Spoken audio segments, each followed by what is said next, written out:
qaybtii saddexaad ee sheekada waxay inoo maraysay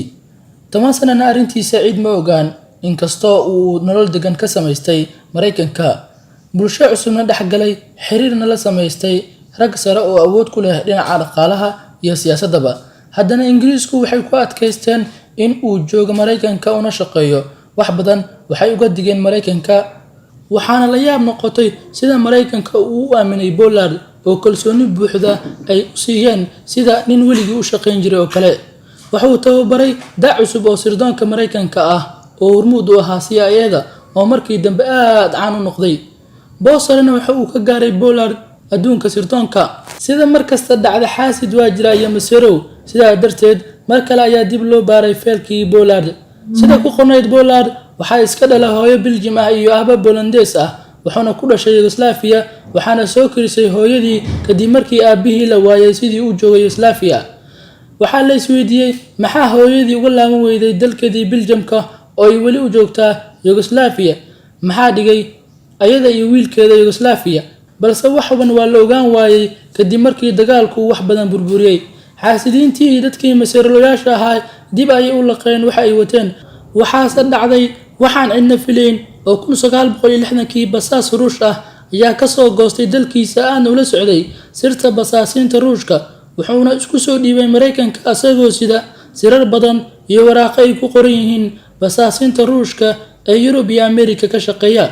basaaskan Ruushka ka soo goostay wuxuu ahaa mid ujeedo leh doonayayna inuu ka shifo Ruushka inta uusan dalkiisa ka goosan ayaa la sheegay inuu u diyaar garoobay waxa uu ku qancin karo sirdoonka Mareykanka marka uu tago dalkooda taa ayaana keentay in basaaskan Ruushka u dhashay uu xog fara badan hore u soo xado xogta sargaalkan uu hore u soo xaday waxay u badneyd mid xasaasi ah oo qaarkood Mareykanka aysan heli lahayn la'aantiisa sida caadad ahna sirdoonka Mareykanka iyo kuwa kaleba way ku shaqeystaan basaasinta ajaanibta ah ayaga oo dantooda kaliya ka eegaya basaaskii Ruushka ka soo goostay markii uu tagay dalka Mareykanka waxaa soo dhaweeyay sirdoonka Mareykanka waxayna durba ay bilaabeen in dantooda ay ka gaaraan oo waxay kala wareegeen xog badan oo qoraal ahayd sidoo kale sirdoonka Mareykanka ayaa bilaabay in wareysiyo xad dhaaf ah ay ka qaadaan basaaskii Ruushka ka soo goostay taas oo la sheegay in qudhiisa uu la yaabay wareysiga xad dhaafka ah ay ka qaadayaan sirdoonka Mareykanka waxyaabaha ugu muhiimsan ee la weydiiyay waxaa kamid ahaa waxa uu ka og yahay basaasinta Ruushka ee ku sugan gudaha dalka Mareykanka wuxuuna basaaskan bixiyay xog badan oo ama ka ku noqotay sirdoonka Mareykankuna aad ayuu u baaray warbixintii basaaskan taas oo keentay in la qabto 10 basaasin ah xogta kale ee ugu yaabka badneyd ee basaaskan Ruushka keenay ayaa waxaa kamid ahayd wax ka wada yaabiyay dawladaha Ingiriiska iyo Mareykanka maxaa yeelay xogta la keenay waxa ay sheegaysay in basaasinta Ruushka uu kamid yahay ku-xigeenka madaxa sirdoonka Ingiriiska qudhiisa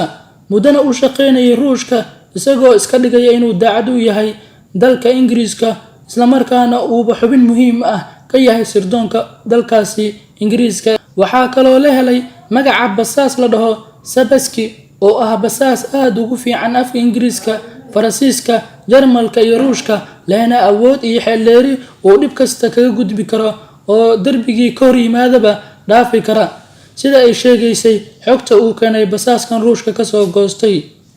markii warbixinta basaaska si fiican loo eegay iyo cida soo dirsatay waxaa la xiriiriyay ninka ah maamulaha qaybta tababarada CIA ee xilligaasi Ernest Pollard balse cid ku dhacday maysan jirin in warkaas ula tagaan ayadoon lahayn cadaan sugan waxaana qasab noqotay in dib loo baaro sooyaalka basaasinta Ruushka oo dhan taas oo qaadatay muddo hal sano ah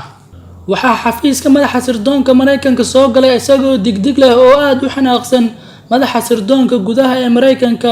Failurna hordhigay isagoo si xanaaqsan u dhahaya Ivan Turchinov madaxii CIA-da ayaa weydiiyay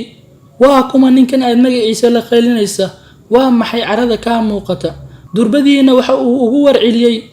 waa magaca runta ee Ernest Pollard shaqo wadaagaada kuna ah madaxa tababarada ama kaaga ayaa helay madaxii CIA-da dib ayuuna ugu laabtay feelkii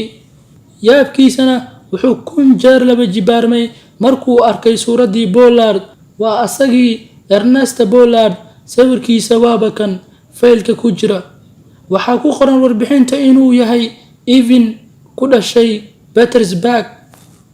una shaqeynayay sirdoonka Ruushka laga bilaabo 1938. halista arrintan awgeed waxaa faylkii la horgeeyay madaxweynaha dalka Mareykanka